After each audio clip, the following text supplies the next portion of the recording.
నమస్తే. మహీధర్స్ ప్లానెట్ లీఫ్కి స్వాగతం, సుస్వాగతం. శ్రీకృష్ణుని ఆలయాలలో 4 ఆలయాలను ప్రధానంగా చెప్పుకోవచ్చు.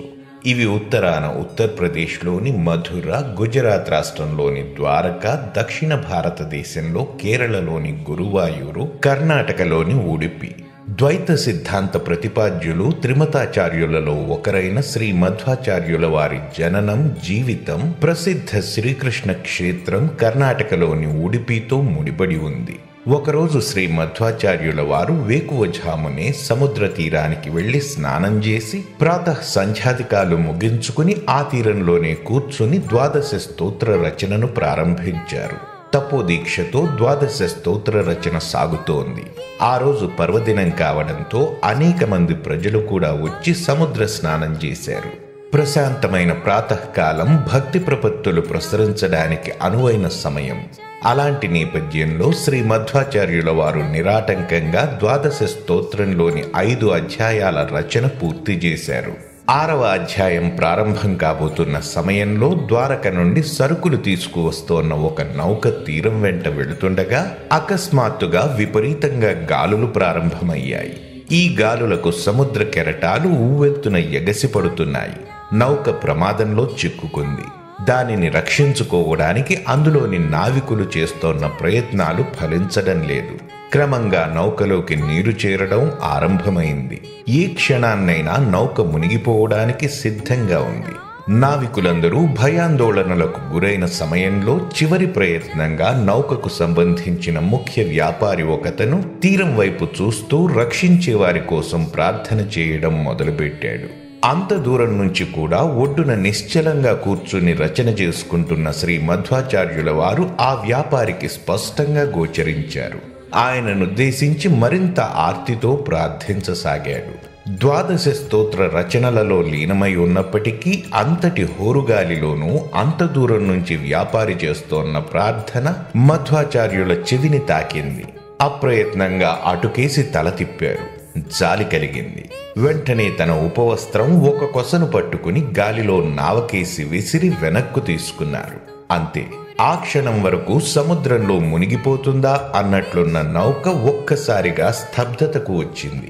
ఎవరో తాళ్లు పట్టి లాగినట్లుగా తీరానికి చేరి స్థిరంగా నిలిచింది. నావికులందరూ సురక్షితంగా ఒడ్డుకు చేరారు. అంతకు మునుపు ప్రార్థన చేసిన వ్యాపారి వడివడిగా మధ్వాచార్యుల వారిని సమీపించి సాష్టాంగ నమస్కారం చేశాడు. అనేక విధాలుగా స్తుతించాడు. అనంతరం లేచి నిలబడి అంజలి ఘటించి, స్వామి, నా వద్ద అమూల్యమైన వస్తువులు అనేకం ఉన్నాయి. వాటిలో మీరు కోరుకున్నది ఏదైనా సరే ఇవ్వడానికి సిద్ధంగా ఉన్నాను. దయచేసి కాదనకండి అని అనేక విధాలా ప్రాధేయపడ్డాడు. మధ్వాచార్యుల వారు చిరునవ్వు నవ్వి చివరికి అతని కోరికను మన్నించారు. అయితే నువ్వు నాకు బహుమతిగా ఇవ్వాలనుకుంటున్న అమూల్యమైన వస్తువు నీ నౌకలో ఉన్న 2 గోపీ చందనపు గడ్డలు ఇయ్యగలవా అన్నారు. వ్యాపారి ఆశ్చర్యపోయాడు. ఎందుకంటే గోపీచందనం ద్వారకలో ఎక్కడ పడితే అక్కడ దొరికే మట్టి. పడవలలో సరుకులు ఎక్కించేటప్పుడు, దించేటప్పుడు బరువు సమతూకం తప్పిపోకుండా గోపీ చందనపు గడ్డల సహాయంతో నౌకలో సరుకును అటూ ఇటూ సర్దుతూ ఉంటారు. అలాంటి గోపీ చందనం మట్టి గడ్డలు ఈ మహానుభావుడు కోరడం ఆ వ్యాపారికి సుతరాము నచ్చలేదు.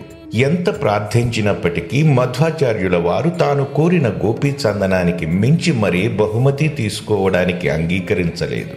చివరికి ఆ వ్యాపారి స్వామి కోరిన ఆ గోపీ చందనం గడ్డలను ఇవ్వడానికి సిద్ధపడి అవే కోరడంలోని పరమార్థం ఏమిటో, ఆ మట్టి గడ్డల మహిమ, విశేషాలేమిటో కనీసం అవైనా తెలుపమని ప్రార్థించాడు.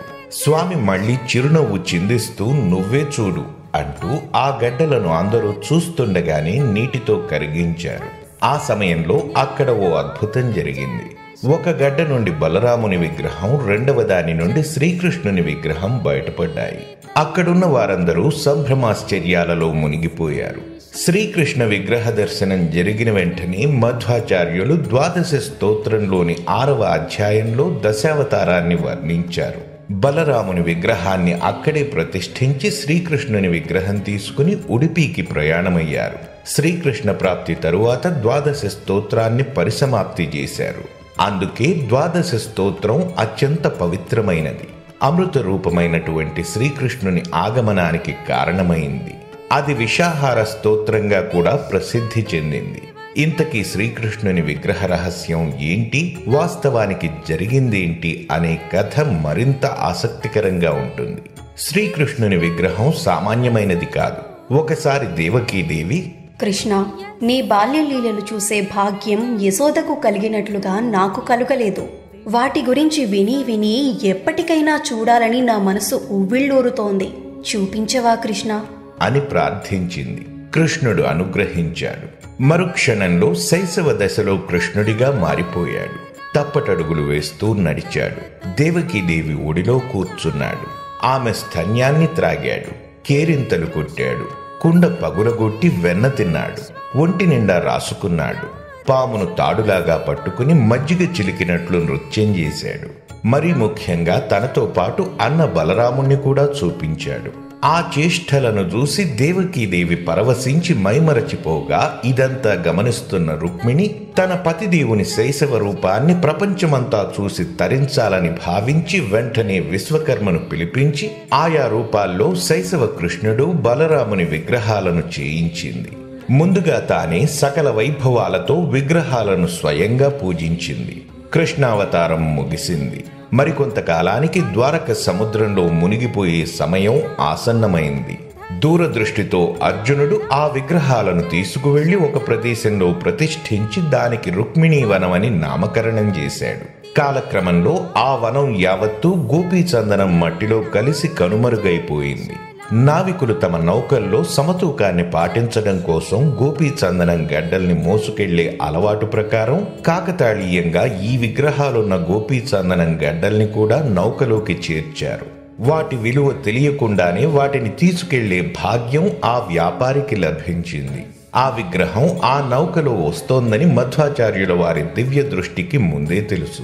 ద్వాదశ స్తోత్రాన్ని రచిస్తూ ఆ విగ్రహాలను ఆహ్వానించడానికే ఆయన ఆ రోజు ఆ తీరానికి వెళ్లారు. శ్రీకృష్ణుని ప్రతిమను మధ్వాచార్యులు తమ శిష్యుల చేత మాధవ సరోవరంలో ప్రక్షాళన చేయించారు.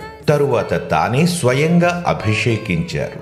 ఈ అభిషేకానికి మునుపు 4 శిష్యులు సునాయాసంగా ఎత్తిన ఆ విగ్రహం మధ్వాచార్యుల వారు అభిషేకించిన తరువాత 30 మంది కలిసినా ఎత్తడం సాధ్యం కాలేదు. ఎందుకంటే మధ్వాచార్యుల అభిషేకంతో ఆ విగ్రహంలో శ్రీకృష్ణుని దివ్యశక్తి పరిపూర్ణంగా ఏర్పడింది. మంత్రవిధులతో మధ్వాచార్యులు అత్యంత శాస్త్రోక్తంగా శ్రీకృష్ణ విగ్రహాన్ని విళంబినామ సంవత్సరం మాఘ శుక్ల తదియనాడు సామాన్య శకం 1236వ సంవత్సరంలో ఉడిపిలో ప్రతిష్ఠింపజేశారు. ఆనాటి నుంచి ఉడిపి ప్రాంత యాజ్ఞికులందరూ శ్రీ మధ్వాచార్యుల వారు అవలంబించిన విధానాలనే అనుసరిస్తున్నారు. శ్రీకృష్ణ మఠంగా పిలువబడే ఈ దేవాలయానికి అనుబంధంగా తన 8 మంది శిష్యులచే నిర్వహింపబడేటట్లుగా పెజావరు మఠం, పుట్టిగే, పాలెమరు, ఆడమారు, సోదే, కాణియూరు, సిరూరు, కృష్ణపుర అనే 8 మఠాలను శ్రీ మధ్వాచార్యులు ఏర్పరచారు. వీటిని అష్టపీఠాలు అంటారు. ఇవన్నీ ఉడిపి కేంద్రంగా శ్రీకృష్ణ మఠానికి చుట్టుప్రక్కల ఉన్నాయి. మరిన్ని మంచి వీడియోస్తో మళ్ళీ మీ ముందుకు వస్తాను. మరి ఆ వీడియోలు మిస్ కాకూడదనుకుంటే మన ఛానల్ను సబ్స్క్రైబ్ చేసుకోండి. అలాగే వీడియోస్ని లైక్ అండ్ షేర్ చేయడం మర్చిపోకండి. మీకు తెలుసుకోదలిచిన విషయాలను క్రింద కామెంట్ బాక్స్లో తప్పక తెలియజేయండి.